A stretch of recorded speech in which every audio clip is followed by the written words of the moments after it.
नमस्कार मित्र।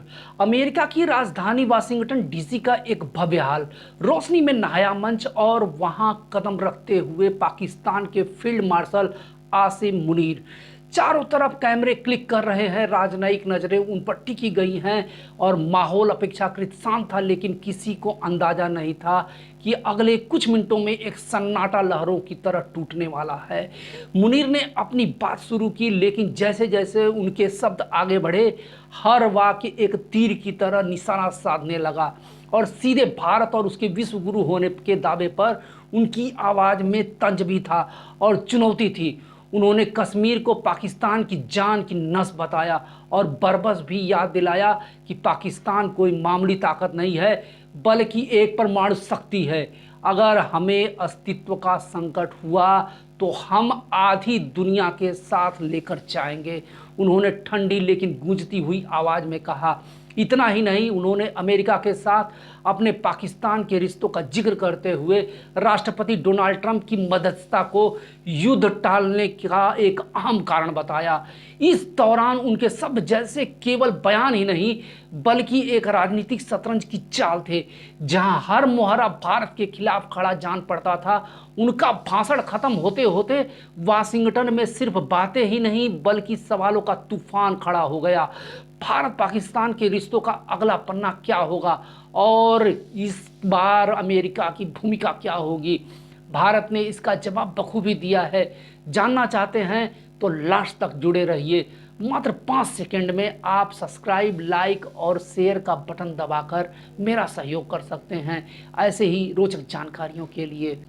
एक ठंडी शाम थी जब अमेरिका के फ्लोरिडा राज्य के टैंपा शहर में चमचमाती लाइटों से सजा एक ब्लैक टाई डिनर हॉल गुजर रहा था, जहां पर अमेरिका के सेंटकॉम के प्रमुख जनरल माइकल एरिक कुरिल को रिटायर हो रहे थे।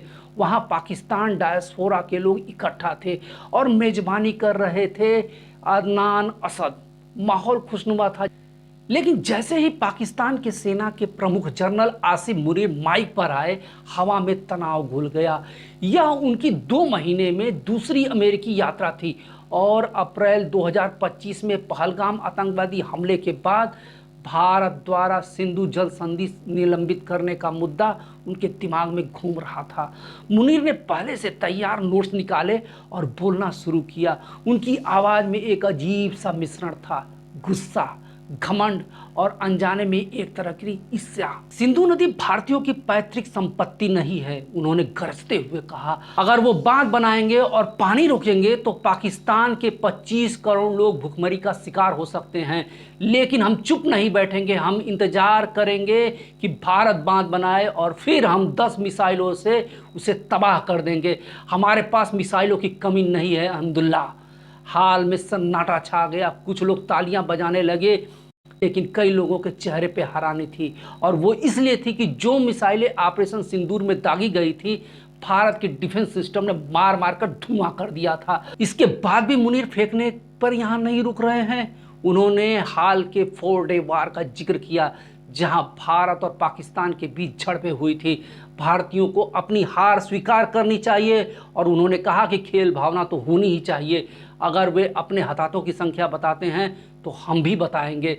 भारत ने बता दिया कि 5 चीनी जेट फाइटर पाकिस्तान के मार गिराए और फिर एक सोशल मीडिया पोस्ट को याद दिलाई उन्होंने कि कुरान की सूरह अल फीत के साथ में भारतीय उद्योगपति मुकेश अंबानी की तस्वीर को दिखाया। यह संदेश था। मुनीर ने मुस्कुराते हुए कहा कि अगली बार हम भारत में वहां से शुरुआत करेंगे जहां उनके सबसे कीमती संसाधन है, जैसे अंबानी का कारोबार, और फिर पश्चिम के मुंबई को हम लोग डुबो कर रख देंगे। शायद मुनीर भूल रहे हैं कि भारत के प्रधानमंत्री नरेंद्र मोदी हैं। उन्होंने इस बात को कहा था कि पूरे कराची को हम लोग समंदर में डुबा देंगे, और मोदी जो कहता है वो करता है।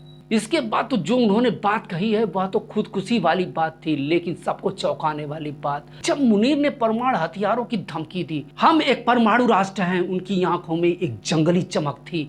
अगर हमें लगता है कि हम डूब रहे हैं तो हम आधी दुनिया को अपने साथ में ले डूबेंगे। यह पहली बार नहीं था कि जब किसी अमेरिकी धरती पर किसी दूसरे देश के खिलाफ ऐसी खुल के धमकी दी गई हो। हाल में ही कुछ असहज हो गए क्या यह सिर्फ एक गीदड़ धमकी थी या कुछ ज़्यादा? सबसे बड़ी बात कि एक आतंकी देश अमेरिका की धरती से भारत को धमकी दे रहा है। और इसके बाद आसिम मुनीर ने जो बात कही वह सुनकर तो आपकी हंसी ही निकल जाएगी। मुनीर ने एक उपमा दी जो उनके इरादे से उलट साबित हुई। भारत को देखो, उन्होंने कहा, वो एक चमकती मर्सिडीज है जो हाईवे पर फरारी की स्पीड से तेजी से दौड़ रही है, और पाकिस्तान एक रेत से भरा हुआ डंप ट्रक है। अब सोचो कि अगर उस कार से टकराएगा तो नुकसान किसका होगा। उनका मकसद था कि पाकिस्तान को ताकत को दिखाना कि वो भारत को चोट पहुंचा सकते हैं, लेकिन अनजाने में ही उन्होंने भारत की तारीफ कर दी। भारत को लग्जरी कार कहकर उन्होंने उसकी आर्थिक ताकत, तेजी से विकास और वैश्विक रुतबे को स्वीकार कर लिया है। पाकिस्तान को ट्रक कहना खुद की कमजोरी का इकबालिया बयान था। गजब का भिखमंगा और बेशरम फील्ड मार्शल है, अपने ही देश की बुराई करता है। और इसके बाद एक और मजाक में मुनीर ने भारत अमेरिका के ट्रंप टैरिफ विवाद का जिक्र किया। भारत अब अमेरिका से लड़ रहा है। उन्होंने हंसते हुए कहा, हम पाकिस्तान वाले मास्टर हैं, ऐसे ही संतुलन बनाने में हम मास्टर क्लास दे सकते हैं। फिर से अनजाने में भारत की अंतर्राष्ट्रीय ताकत की उन्होंने तारीफ कर दी। कश्मीर का जिक्र करते हुए कहा कि यह भारत का आंतरिक मामला नहीं है, हमारी जान की नस है। लेकिन उनकी इन बातों से में हताशा नजर आ रही थी। जैसे ही भाषण खत्म हुआ, हाल में बहस छिड़ गई। कुछ पाकिस्तानी डायस्पोरा सदस्यों ने तालियां बजाईं, लेकिन कई सोच में पड़ गए। उधर भारत में यह खबर आग की तरह फैल गई। भारतीय अधिकारियों ने इसे गैर जिम्मेदाराना बताया। खासकर अमेरिकी जमीन से दी गई परमाणु धमकी को मीडिया में इसे गीदड़ भभकी कहा गया। अंतर्राष्ट्रीय समुदाय इसे खुद आसानी से समझ सकता है कि ऐसे बयान इस शक को और बढ़ाते हैं कि जिस देश की सेना आतंकवादियों से मिली हुई है, उस देश पर हम कैसे किस भरोसे से छोड़ सकते हैं वहाँ के परमाणु हथियार की सुरक्षा और नियंत्रण। उस देश पर कैसे भरोसा किया जा सकता है। यह भी बड़ी अफसोस वाली बात है कि यह बयान किसी तीसरे दोस्ताना देश के जमीन पर दिए गए। भारत पहले ही साफ कर चुका है कि वह परमाणु धमकी के आगे नहीं झुकने वाला। हम अपनी राष्ट्रीय सुरक्षा के लिए सभी जरूरी कदम उठाएंगे। भारत ऐसी गीदड़ धमकियों को हवा में उड़ा देता है और पाकिस्तान जैसे गीदड़ को कुत्ते की मौत मारने का दम रखता है। और अमेरिका जैसे देश पाकिस्तान पे कंधे पे बंदूक रखकर चला रहे हैं और पाकिस्तान को पता भी नहीं चल रहा है। अमेरिका को तो बस अपने हथियारों को बेचने के लिए पाकिस्तान का यूज कर रहा है, लेकिन उस मूर्ख को यह समझ में नहीं आ रहा है या नहीं समझने का नाटक कर रहा है। शायद आने वाले वक्त में अमेरिका पाकिस्तान को युद्ध में झोंक देगा, क्योंकि हमारे थल सेना अध्यक्ष पहले ही कह चुके हैं कि लड़ाई जल्द होने वाली है, हमें कमर कस के रखना होगा। बाकी यह शाम सिर्फ एक भाषण नहीं थी, यह भारत पाकिस्तान के पुराने तनाव की एक नई कड़ी थी। जल संधि, कश्मीर और सैन्य दबाव की। मुनीर शायद ताकत दिखाना चाहते थे, लेकिन उनकी कहानी में अनजाने में भारत की चमक उभर के वापस आ गई।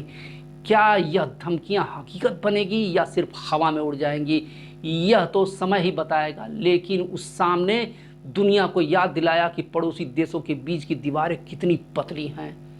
मित्रों, अगर आपको मेरा विश्लेषण पसंद आया हो तो कृपया मेरे चैनल को लाइक सब्सक्राइब कर दीजिए और ऐसे ही मुद्दों के लिए मेरे से जुड़े रहिए। आपका इस वीडियो को देखने के लिए बहुत बहुत धन्यवाद।